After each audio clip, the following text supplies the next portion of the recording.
Amén, amén, amén. Bueno, pues mi hermano Eugenio va a tomar lugar. Hermano Eugenio, siéntete libre, hermano. Amén. Y lo que te haya puesto el Señor en tu corazón, no te quedes con nada, lánzalo, porque hay mucha hambre de Dios. Amén, hermano. Así que, hermano Eugenio, ya sabes, siéntete libre, hermano, y adelante. Amén. Buenas noches, iglesia. Que el Señor Jesucristo os bendiga y os guarde. Gracias, hermano Kiko.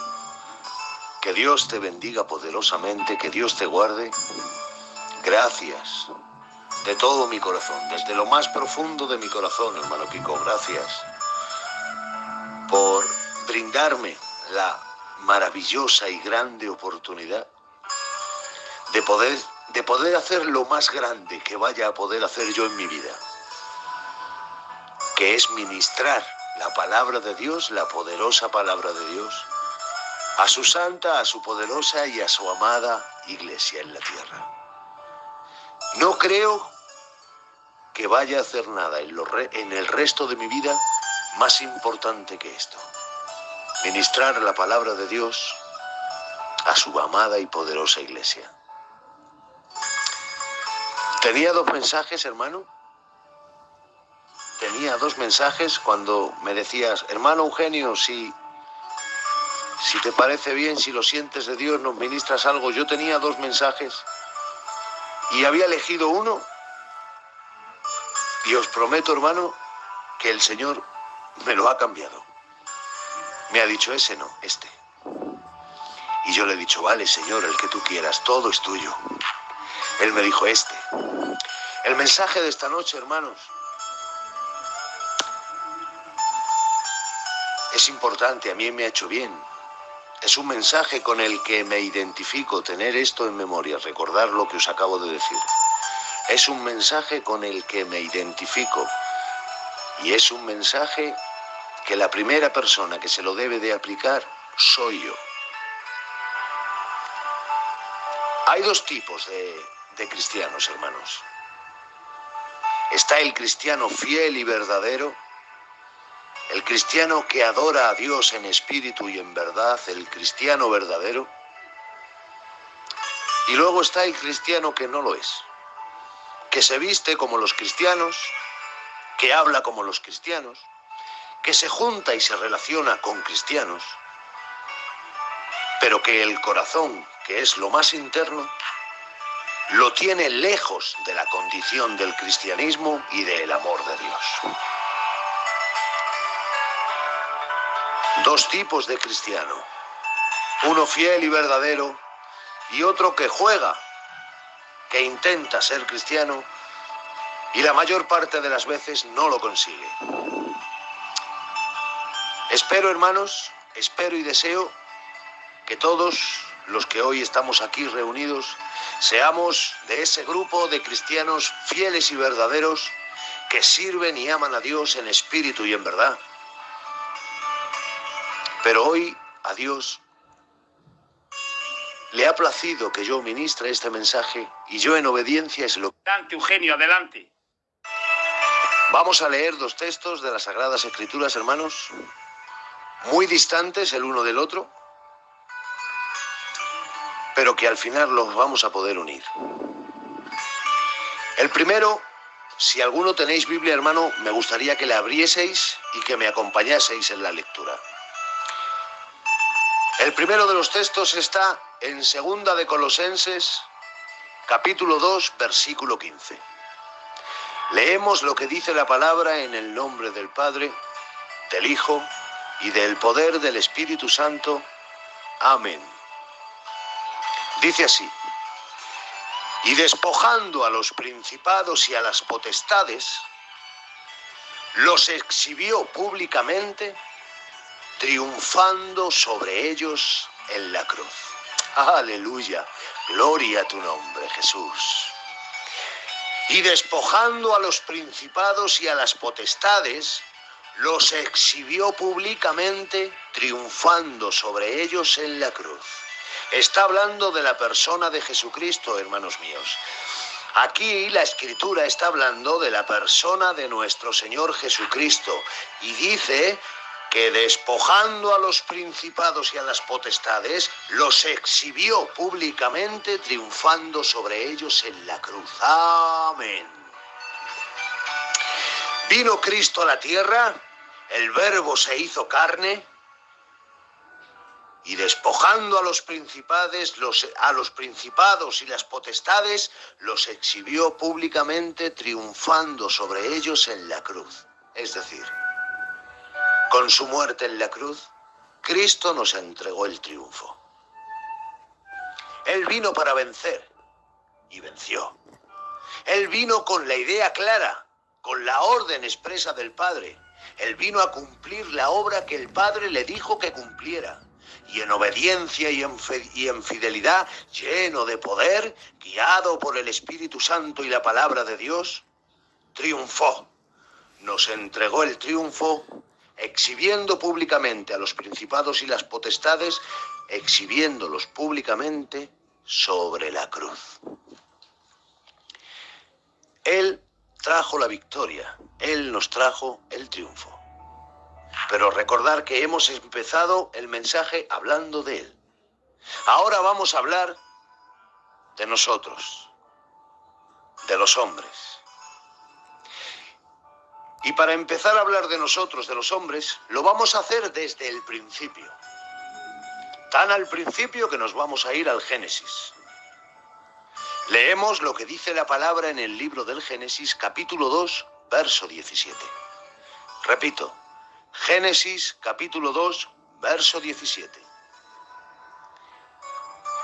Dijo Dios al hombre: mas del árbol de la ciencia del bien y del mal no comerás, porque el día que de él comas, ciertamente morirás. Con este texto de la palabra de Dios, Dios ha expresado con total claridad cuál es la voluntad, el deseo y el mandamiento de Dios para el hombre. La voluntad, el deseo y el mandamiento de Dios para el hombre es este: no comas del árbol, porque comer del árbol es desobedecerme. Desobedecerme es pecado, y el pecado te hará morir. Esta voluntad, este deseo y este mandamiento de Dios para el hombre se mantienen vigentes en todas las Escrituras, de principio a fin, de Génesis a Apocalipsis. La voluntad, el deseo y el mandamiento de Dios para el hombre no cambia, no varía, no muda. El mandamiento y la voluntad de Dios siempre reclaman lo mismo al hombre: no pecar. En Génesis capítulo 2 y verso 17, Dios le dice al hombre: no comas del árbol. Comer de él es pecar, y el pecado te hará morir. En Romanos capítulo 6 y verso 23, aquí ya estamos en el Nuevo Testamento, lejos del Génesis. En Romanos capítulo 6 y verso 23, en pleno Nuevo Testamento, el mismo Dios del Génesis, el mismo Dios que hablaba con Adán en el Génesis, aquí en Romanos 6, 23 se repite, se reitera y sigue diciendo lo mismo al hombre: la paga del pecado es la muerte. Ya tenemos claro qué es el pecado, hermanos. El pecado es cualquier tipo de desobediencia que el hombre le muestre a Dios. El pecado es cualquier tipo de desobediencia que el hombre le muestre a Dios. Da igual cuál sea tu decisión. Da igual cuál sea tu pensamiento. Da igual cuáles sean tus obras o cuáles sean tus deseos.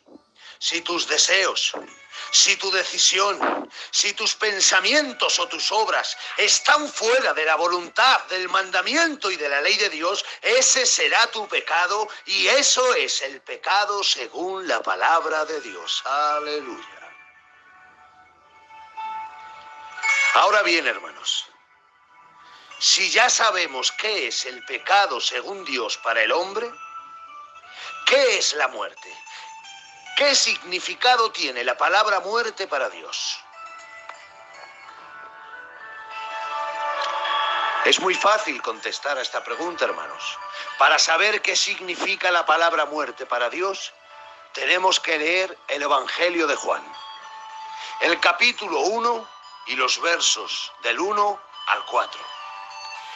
Allí la palabra de Dios nos dice: en el principio era el Verbo, y el Verbo era con Dios, y el Verbo era Dios. ¡Aleluya! Este era en el principio con Dios, dice el verso 2. Este era en el principio con Dios. Verso 3. Todas las cosas por Él fueron hechas, y sin Él nada de lo que ha sido hecho fue hecho. Verso 4. Aquí viene la respuesta que buscamos. Recordad que hemos dicho qué significa la palabra muerte para Dios. Aquí nos contesta la Escritura. Verso 4. Aquí viene la respuesta que buscamos. En Él estaba la vida, y la vida era la luz de los hombres. El verso 1 declara la existencia de Dios antes que todas las cosas y en medio de la nada. En el principio era el Verbo era con Dios, y el Verbo era Dios. En el principio era el Verbo era con Dios, y el Verbo era Dios. El verso 1 declara la existencia de Dios antes que todas las cosas y en medio de la nada. No había nada, no existía ningún tipo de vida ni existencia. Solo habitaba en medio de la nada la maravillosa, la poderosa y la eterna existencia de nuestro Dios. El verso 2, hermanos, declara que el poder de la palabra creadora, el Verbo, es decir, Jesucristo, se encontraba dentro de la deidad de Dios, declarando y manifestando a un solo Dios. El verso 3 declara que todas las cosas, es decir, la creación y todo lo que la creación pertenece, fueron hechas por Él, y sin Él nada de lo que ha sido hecho hubiera sido hecho. El verso 4 nos va a responder la respuesta que hemos hecho. La pregunta, que hemos hecho, hermanos. El verso 4 nos va a responder. En Él estaba la vida, y la vida era la luz de los hombres. El verso 4, hermanos, afirma, declara y certifica por medio del Espíritu Santo de Dios, que es quien inspira las Sagradas Escrituras y quien contiene toda la verdad, que la vida estaba en Él, hermanos. En Él estaba la vida. En Él está la vida, y en Él estará la vida de siempre y por siempre. En Él estaba la vida en tiempo pasado. En Él está la vida en tiempo presente, y en Él estará la vida en tiempo futuro, de siempre y para siempre. Y fuera de Él no nos encontraremos con nada. Fuera de Él no hay nada salvo lo contrario a la vida, que es la muerte. Fuera de Él nos encontraremos con lo contrario a la vida, que es la muerte y la nada. La muerte porque fuera de Él no hay vida, y la nada porque sin vida no hay creación. Sin vida no hay creación. Adelante, Eugenio, adelante. Sin vida, hermanos míos, no hay creación. Y la Biblia lo dice. Génesis capítulo 2 y verso 7. Génesis capítulo 2 y verso 7. Formó pues Dios al hombre del polvo de la tierra.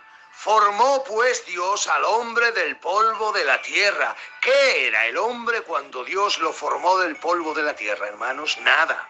No era nada. No era nada el hombre cuando Dios lo formó del polvo de la tierra. No era nada, no tenía existencia de vida. Era solamente un amasijo, un cúmulo de arena, de polvo, de tierra, de barro, pero no podía respirar por él mismo. No tenía vida dentro de sí, pero cuando el Dios que formó al hombre del polvo del barro sopló sobre su nariz aliento de vida, dice la Escritura que entonces el hombre fue un ser viviente. Gloria a tu nombre. La vida procedía de él. Toda la creación vive porque fue creada en Él. En Él estaba la vida en tiempo pasado, en Él está la vida en tiempo presente y en Él estará la vida de por siempre y para siempre en tiempo futuro. Solo la vida se encuentra dentro de Él. Fuera de Él no hay nada. Ahora, hermanos, ya sabemos qué significa la muerte para Dios. La muerte para Dios no es morir físicamente.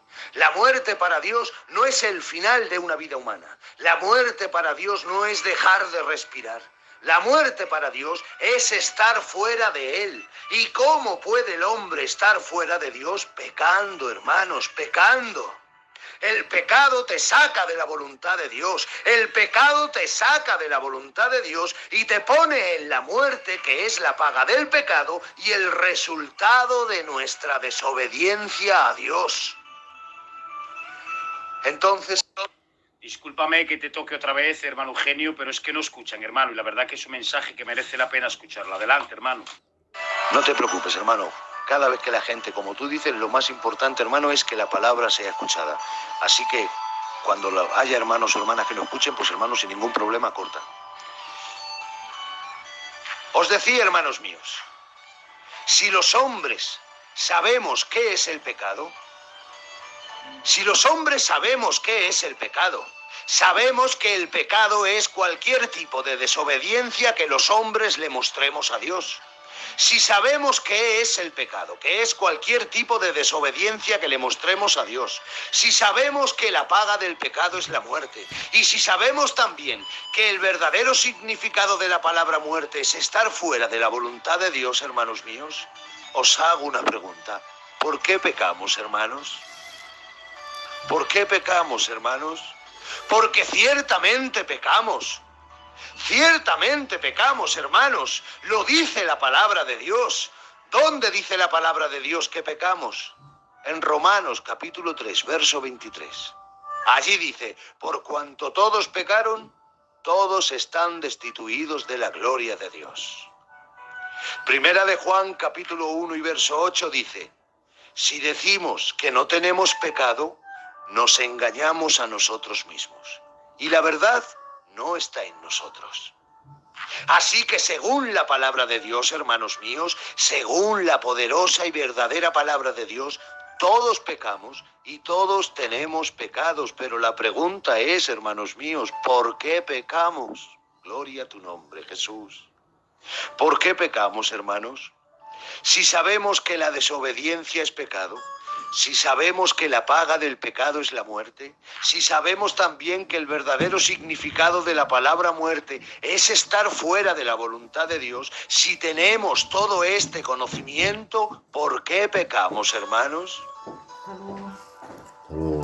Verán, hermanos, con el conocimiento de la voluntad de Dios para el hombre, pasa lo mismo que con la fe. Con el conocimiento de la voluntad de Dios en el hombre pasa lo mismo que con la fe.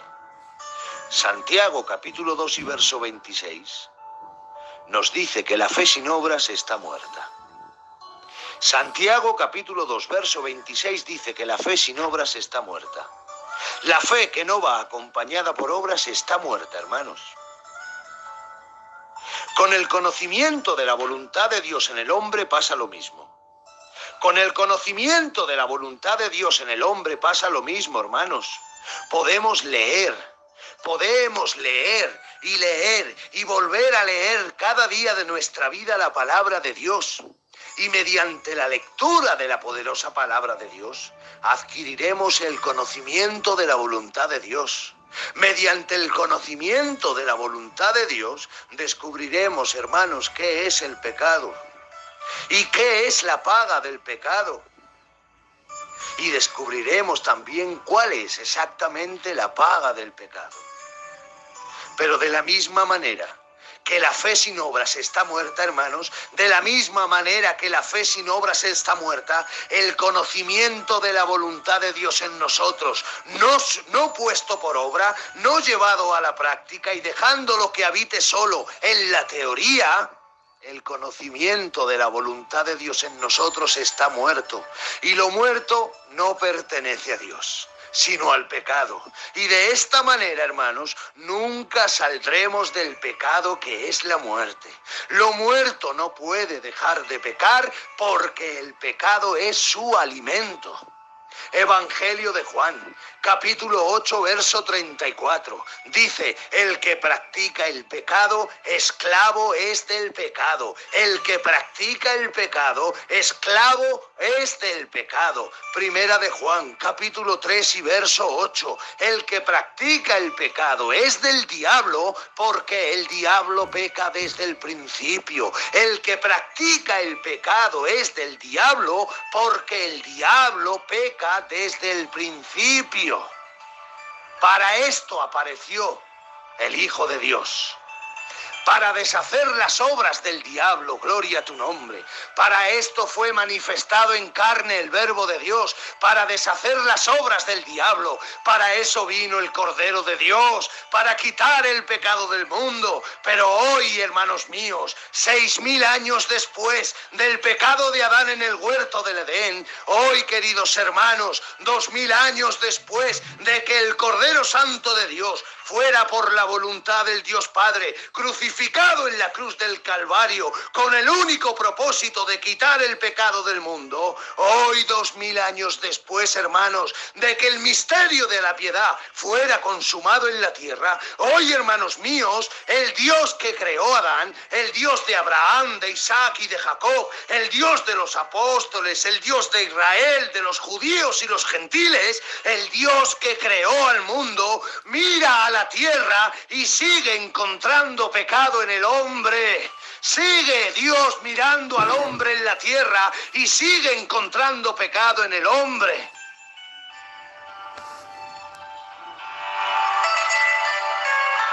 ¿Por qué sigue Dios encontrando pecado en el hombre, hermanos? Mira Dios a los hombres en la tierra y ve que estamos llenos del conocimiento de su voluntad. Sí, mira Dios a los hombres en la tierra y ve que estamos llenos del conocimiento de su voluntad, pero que no practicamos su voluntad. Estamos los hombres en la tierra llenos del conocimiento de la voluntad de Dios, pero vacíos del cumplimiento de su voluntad. Estamos llenos de la voluntad del conocimiento de la voluntad de Dios, pero no ponemos por obra las cosas que la voluntad de Dios nos reclama. Nos cuesta perdonar, hermanos, y la voluntad de Dios exige el perdón. La voluntad de Dios exige el perdón, hermanos. Mira Dios desde los cielos a la tierra y encuentra que los hombres continúan teniendo pecado. Mira Dios a los hombres en la tierra y ve que los ojos de los hombres siguen siendo altivos. Ve ojos altivos, ve lenguas mentirosas, ve manos derramadoras de sangre inocente, ve pies que presurosos corren a cometer y a ejecutar el mal. Ve hombres y mujeres que siembran discordia entre hermanos, ve incapacidad para perdonar, ve odio, ve rencor, ve mentira y egoísmo, ve fracaso. ¿Por qué ve Dios fracaso en el hombre en la tierra? ¿Por qué? ¿Por qué ve Dios fracaso en el hombre? Si Él nos entregó el triunfo desde la cruz, era el primer texto con el que empezábamos el mensaje. ¿Por qué mira Dios a los hombres en la tierra y ve odio, rencor y fracaso si Él vino a la cruz a entregarnos el triunfo? ¿Por qué? Porque no hemos ido a morir a la cruz. No hemos ido, hermanos, a morir a la cruz. Hemos escuchado el mensaje, gloria a tu nombre. Hemos leído la palabra de Dios. Hemos oído el mensaje y la obra de salvación y nos quedamos con lo que nos conviene. Nos quedamos con lo que no produce gloria a tu nombre. Nos quedamos con lo que no produce, hermanos. He aceptado a Cristo, confesamos, gritamos, se dice aquí en la tierra esas palabras.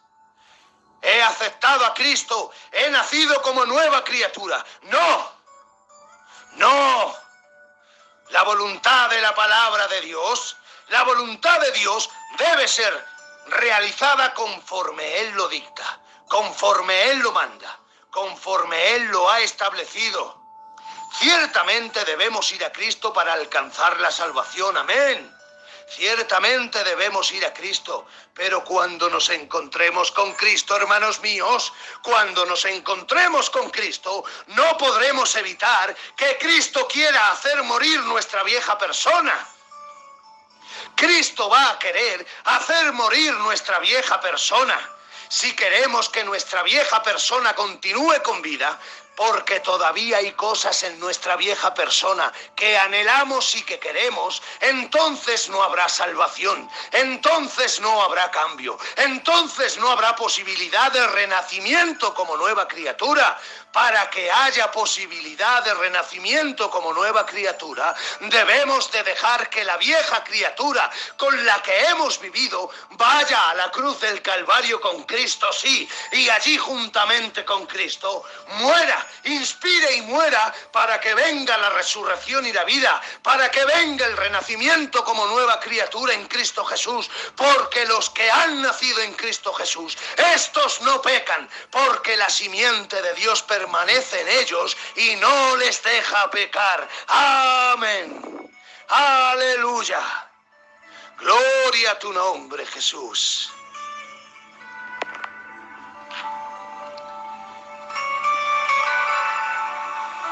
Ciertamente, hermanos, todas las cosas han de desarrollarse conforme a la voluntad de Dios. No podemos cambiar nada del Evangelio. No podemos tomar las partes del Evangelio que nos convienen. No podemos decir, me conviene que la gente me tenga por cristiano. Me es necesario que la gente me tenga por cristiano. Me conviene, me beneficia que la gente, que el mundo me tenga por cristiano. No podemos tomar las partes del Evangelio que nos beneficien, hermanos. El Evangelio es la voluntad de Dios. Y la voluntad de Dios es inalterable. Todas las cosas han de desarrollarse como Él lo ha dejado escrito. Él ha hecho todo por nosotros, hermanos. No ha reservado nada. Nos dio a su Hijo. Entregó a su Hijo al padecimiento, al quebranto, al sufrimiento, al dolor. Bendigo tu santo nombre, Jesús. Incluso dejó que el Hijo sintiera que el Padre lo abandonaba a la presencia del Padre en la cruz. Gloria a tu nombre, Jesús de Nazaret. Pero para que hallemos la victoria que Cristo Jesús halló, para que hallemos la victoria que Cristo Jesús halló, hermanos, para que podamos deshacernos ciertamente del pecado, no es solo aceptar a Cristo como Salvador, no es solamente eso. Hay que morir juntamente con Él en la cruz. Hay que crucificar en la cruz del Calvario tu vieja persona, tu viejo hombre, todos los gustos de antaño, todas las decisiones de antaño, todo lo que antaño te formaba y te daba calidad como una persona que antes te formaba, ahora hay que llevarla a la cruz y crucificarla juntamente con Cristo, para que juntamente con Cristo resucitemos en su santidad, para que Cristo pueda revestirnos de su poder y de su santidad. Debemos dejar que Cristo haga morir la vieja persona que fuimos, porque si no dejamos que el poder de la palabra de Dios, que es su Hijo Jesucristo, haga morir y desaparecer la vieja persona que fuimos, no podrá Cristo obrar en nuestra vida, hermanos. No puede Cristo obrar en nosotros si nos resistimos. No puede Cristo obrar en nosotros si nos resistimos. No puede una fuente, hermanos, dar dos aguas. No puede una misma fuente dar agua dulce y agua amarga. No podemos servir a dos señores, hermanos. No puede Cristo venir a nuestra vida e intentar obrar en ella cuando nuestra vieja persona continúa con vida. Cuando nuestra vieja persona aún tiene poder y autoridad sobre nosotros, cuando los gustos y los deleites y la voluntad de esa persona antigua de antaño, podrida y corrompida, que te entregó al imperio de la muerte mediante las obras del pecado, mientras esa persona siga con vida, Cristo no puede obrar. Cristo no puede obrar mientras tu vieja persona viva, pero vive Dios. Vive Dios y a Él sea toda la gloria. Que si clamamos al Dios Padre, si entregamos nuestra voluntad a Cristo, si dejamos que nuestra vieja persona muera juntamente con Cristo en la cruz, Jesucristo, el Hijo de Dios, recibió toda potestad en el cielo y en la tierra. Y tiene poder, si le entregamos nuestra voluntad, para crucificar nuestra vieja persona juntamente con Él en la cruz. Para llenarnos de su poder, para llenarnos de su santidad posicional, para hacernos caminar y ver que debemos de viajar hacia una santidad progresiva, hacia la victoria y el triunfo, hacia la corona de vida que está prometida en su palabra, hacia la espera del arrebatamiento que vendrá a la tierra para su iglesia. Pero debemos saber, hermanos, debemos de dejar que Jesucristo tome el control y el poder sobre nuestra vida. Que Jesucristo tome el poder y el control sobre nuestra vida. Que no sea nuestra vieja persona, que no sea aquella vieja persona que te gobernaba según las leyes del pecado, que no sea la persona que no quería caminar hacia Jesús, que no sea aquella persona que no quería perdonar, que no sea aquella persona que no quería perdonar al prójimo, que no sea aquella persona que tenía vicios, que no sea aquella persona que guardaba odio y rencor en el corazón, la que viva. Deja que Jesucristo haga morir tu vieja persona. Deja que Jesucristo ministre tu vida conforme a la voluntad del Padre. Deja que Cristo Jesús te haga morir para que puedas resucitar juntamente con Él en una nueva vida, en una persona nueva, en una criatura nueva, en un propósito nuevo, en una nueva forma de vivir, y todo lleno y conforme a la voluntad del Dios Padre. Amén. Aleluya. Gloria a tu nombre, Jesús.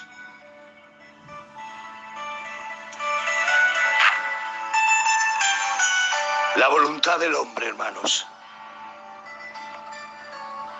La voluntad del hombre es el libre albedrío que Dios le dio al hombre. Dios hizo al hombre libre. Le entregó la capacidad de decidir qué quería hacer.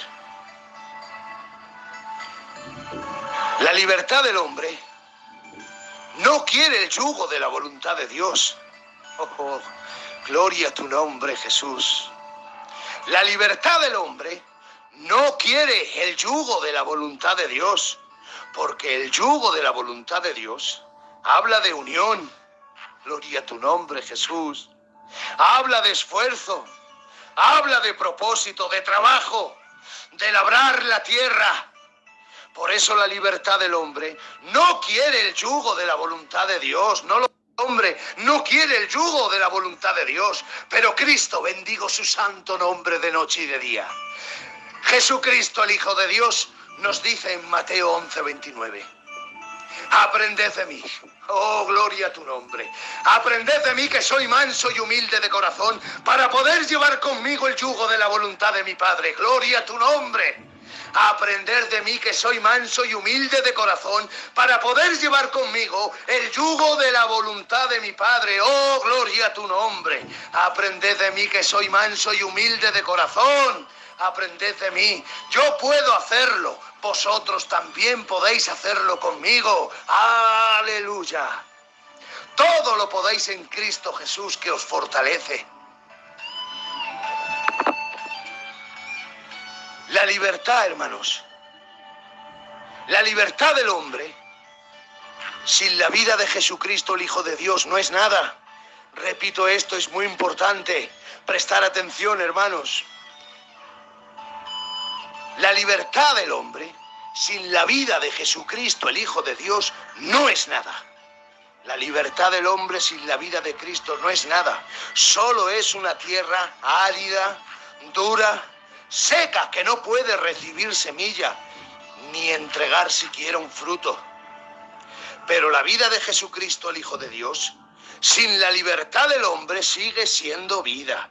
La vida de mi Jesucristo, el Hijo de Dios, sin la libertad del hombre sigue siendo vida. Y vida en abundancia, oh gloria a tu nombre.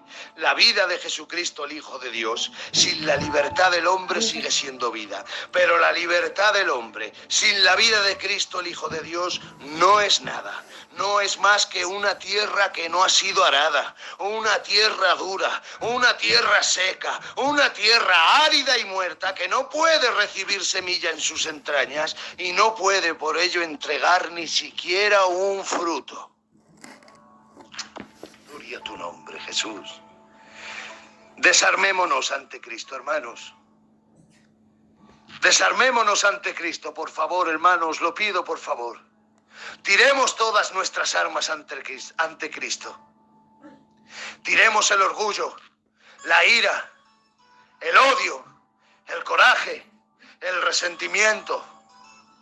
Todo lo que genera raíces de amargura, arrojémoslo al suelo.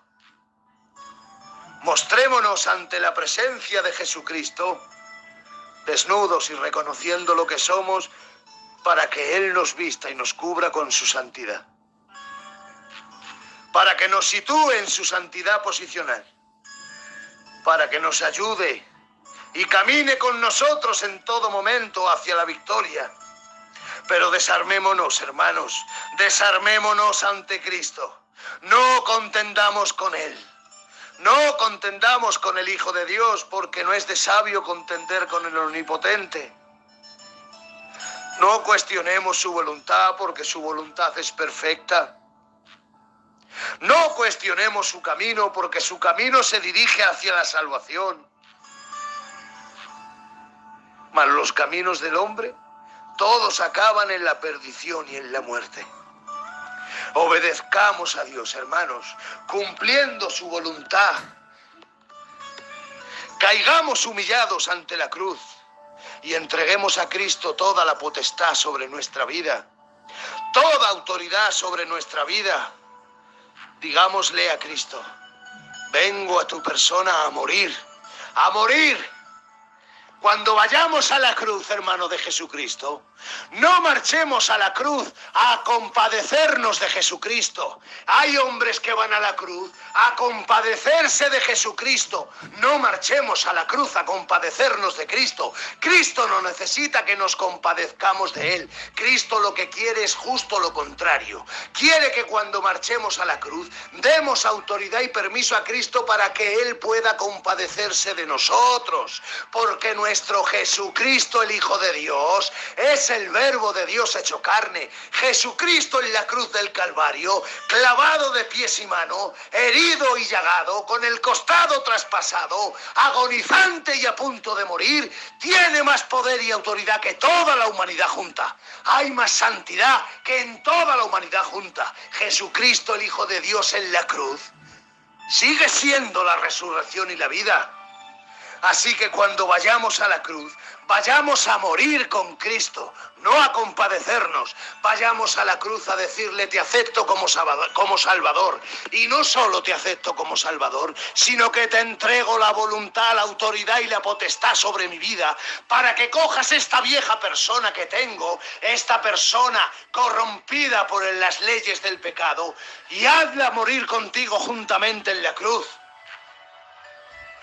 Para que juntamente, hermanos, una vez nuestra persona vieja haya morido con Cristo en la cruz, pueda también resucitar juntamente con Cristo.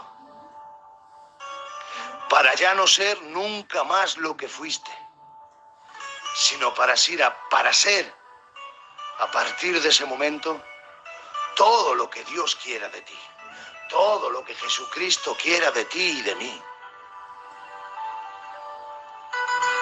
Ya sabéis, hermanos, Jesucristo, el Hijo de Dios, descendió de los cielos a la tierra. Y tomó él aquella copa de dolor, de amargura. La tomó él. Padre, si es posible, pásala de mí, pero si no, que se haga tu voluntad y no la mía. Él llevaba el yugo del Padre.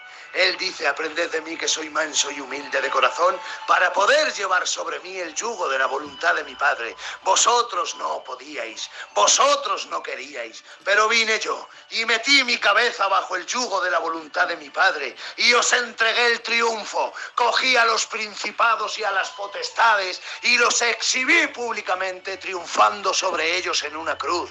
Él trajo el triunfo a la tierra, pero el hombre no acepta el triunfo. El hombre se agarra a lo que es, se agarra a su deseo, se agarra a su voluntad, se agarra al derecho que tiene y que le da su libertad. El pago de la libertad te lleva al pecado y el pago del pecado es la muerte. Así que vete a la cruz de Cristo y admite no solo a Cristo como Salvador, sino que admite también que meta Dios la mano en tu pecho, que meta Jesucristo la mano en tu pecho, saque con el poder del Espíritu la vieja persona, aquella persona que está en contra de las leyes de Dios, aquella persona que no perdona, aquella persona que tiene odio, aquella persona que tiene vicios, aquella persona que no se mueve dentro de la voluntad de Dios. Deja que Cristo la saque de ti y la lleve con él a la cruz del Calvario, y juntamente con él haga Jesucristo que tu vieja persona muera con él, para que una vez que tu vieja persona haya muerto con Jesucristo en la cruz, entonces sí, entonces vendrá el renuevo, entonces vendrá el renacimiento como nueva criatura en Cristo Jesús, y entonces sí podremos decir: he nacido como nueva criatura, he sido reparado y restaurado por la mano del poderoso Dios. No resistamos, hermanos, no resistamos el trato de Dios. No juguemos porque el Evangelio no es un juego. El Evangelio es el cuerpo de Cristo. Nosotros los hombres no podemos tomar el Evangelio y hacerlo pedazos y quedarnos con las partes que nos convengan. No. No se puede hacer eso, no se puede fraccionar el Evangelio, porque el Evangelio es el cuerpo de Cristo. Y ya fue el cuerpo de Cristo maltratado una vez. Ya fue el cuerpo de Cristo maltratado una vez. No lo volvamos a maltratar, hermanos. Acerquémonos a Cristo con sinceridad, con humildad y con deseo de cambiar. Porque si no nos acercamos a Cristo con deseo de cambiar, no va a surgir el milagro, no va a surgir el cambio, no va a haber transformación, no va a haber renacimiento como nueva criatura. Hasta que tú no le entregues la autoridad a Cristo, Cristo no va a obrar en ti ni en mí, ni en ningún alma, ni en ninguna vida. Tenemos que abrir nuestro pecho, abrir nuestra voluntad en canal y decirle: te entrego toda la autoridad, entra en mí y haz todo lo que necesites hacer para que yo sea conforme a tu voluntad. Gloria a tu nombre, Jesús. Lo vamos a dejar aquí, hermanos. Lo vamos a dejar aquí porque se me está poniendo la voz un poco tomada, hermanos. Desde que me operaron no puedo forzar mucho la voz o estar mucho tiempo hablando, y ya hace rato, hermanos, que la noto tocadilla. Lo vamos a dejar aquí, hermanos. Espero que os haya hecho bien. Os doy mi palabra de honor.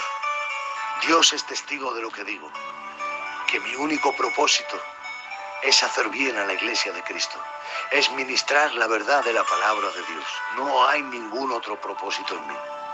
Ministrar y propagar la verdad del Evangelio de Cristo. Espero haberos hecho bien, hermano. Espero haberme explicado con claridad para que la palabra del Señor haya podido ser entendida y podáis albergarla en vuestro corazón. Espero haberos hecho bien, Iglesia del Señor. Gracias, hermano Kiko, por esta oportunidad. Que el Señor Jesucristo, hermanos, les bendiga y les guarde. Amén, amén y amén.